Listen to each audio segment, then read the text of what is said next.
Hi, everybody. I'm DJ Foster. Welcome to the Matt Mitchell Show. I'm joined by Grand Valley State head football coach Matt Mitchell.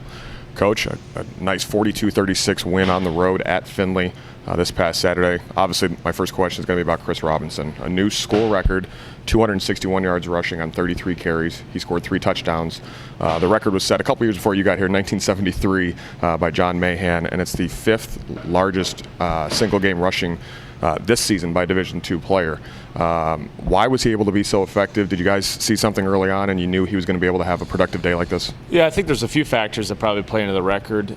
First of all, we knew Findlay's offense was explosive, and we needed to run the ball. We were obviously disappointed with our rushing performance the previous week, so we spent a lot more time on that. We felt like we could potentially have some success against Findlay running the ball, just based on a little bit of their scheme and their personnel. So, we had the mindset going in that we had to run the ball. The second thing is where we're at the tailback position. We don't have any depth, and so we had planned on using a couple other guys like Terrell Dorsey and Hershey Jackson, but at the same time, Chris Robinson is clearly our number one tailback. Probably 5-6 weeks ago, he was 1A, 1B. There was other guys in the mix. We have one tailback now due to injury, and then I think the third factor is he got hot. I mean, he was going, and he was feeling it, and you kind of got the sense on the sideline he was running hard, making guys miss. Just was having one of those days, and so we kept putting him in there and just kept giving it to him. And the scoreboard was also a factor too. We had, for the most part of the game, we had a 1 or 2 score lead for the most part of it, and it warranted us to continue to run the ball, to set up field position, kill some clock, do those type of things. So. Yeah, I mean, we're obviously very happy for him. Had we not had the injuries at tailback, I'm not sure, he gets that record because, right. Quite honestly, we haven't, I don't know if you can go through 11 games giving a guy 34 carries a game. But we needed him to. This was a game where we needed him to run the ball, and, told him that, leaned on him, and he did a great job with it. Well, and talk about the offensive line, too. They've obviously underwent some criticism for some of their play early in the year, but they were absolutely fantastic, and Chris credited them after the game, rightfully so. Yeah, I think we're obviously getting a little better up front. Dan DeLuca, started at tackle, and we played him every single rep, and he's getting better. As you would anticipate, a redshirt freshman getting better. I think our tight ends are getting better. I specifically, Brian Moran was very effective in the first half blocking, and that's a redshirt freshman early in the season, had not been super effective in the run game. So some of those younger players getting better. Peyton McCallum, we talked about his injuries throughout the offseason, in season. He's getting back in the flow a little bit better. And just playing better. I don't think that Findlay's front, as I mentioned, a few weeks back, Lake Erie, I'm not sure Findlay's front was any worse than maybe some of these other fronts we played. We're getting better execution, being more physical. I think the other thing that played a factor too, when you have a rushing record, you get these long runs. Part of it is you get good blocking on the perimeter. Our effort, our wideouts gave. You talk about Jamie Potts and Joe Robbins and Brandon Bean and. Keontre Miskell, a lot of those guys were doing a great job covering up their DBs and really frustrating the back end of their defense in the run game. And when you have that happen, that's how you can get those 60-yard touchdown runs and some of those big chunk plays, which lend yourself to having those rushing records. Such a huge day for Chris. Heath Parling only needed to complete 7 passes. 3 of them went for touchdowns, 2 to Jamie Potts, 1 to Camille Jackson. And in a high-scoring game like this, it's good to come out on the winning end.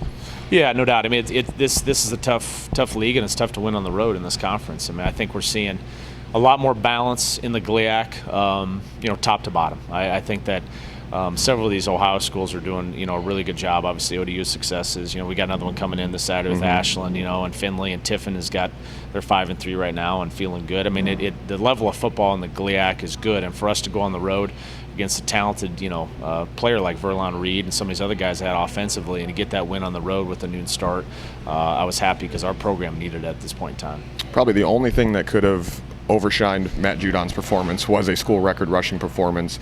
Verlon Reed came into the game only being sacked twice all year. You guys got him 3 times on Saturday. 2.5 of those were Judon's. He teamed with, I believe, Isaiah Dunning on the other one. 2.5 sacks, 5.5 tackles for loss, 14 tackles, and 11 of those were solo. Talk about the defense, but especially talk about what Judon did. Well, as a defensive unit in the first half, I didn't think we played up to our potential. We had some really poor eye control, lack of execution of the game plan. We didn't play real well defensively the first half.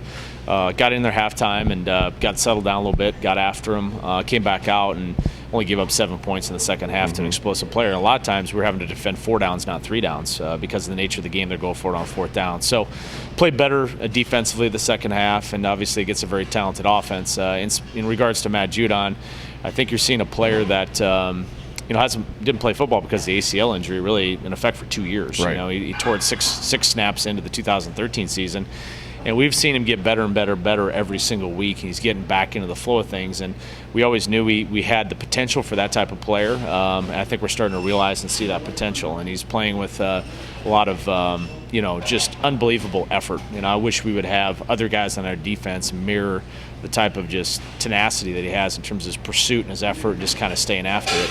And this was a team that kept plays alive, specifically the quarterback. And, those are the typical football snaps, last 3-4 seconds. Some of those snaps were lasting 6-8 because Verlon was running around. And I just, compliment, he had a big day statistically, but his effort throughout the course of that game and just how relentless he played. I think that hopefully we can have some other guys look to that and step up, and we're going to need that obviously on Saturday.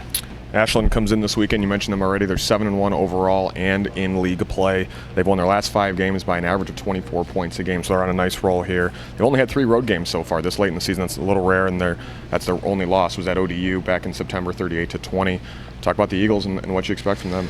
They're obviously a great football team, ranked in the top 25. I think at one point or the other, this will be like our 5th or 6th ranked opponent. So we got a work cut out for us. I think when we talk about Ashland, they have balance on their team in general.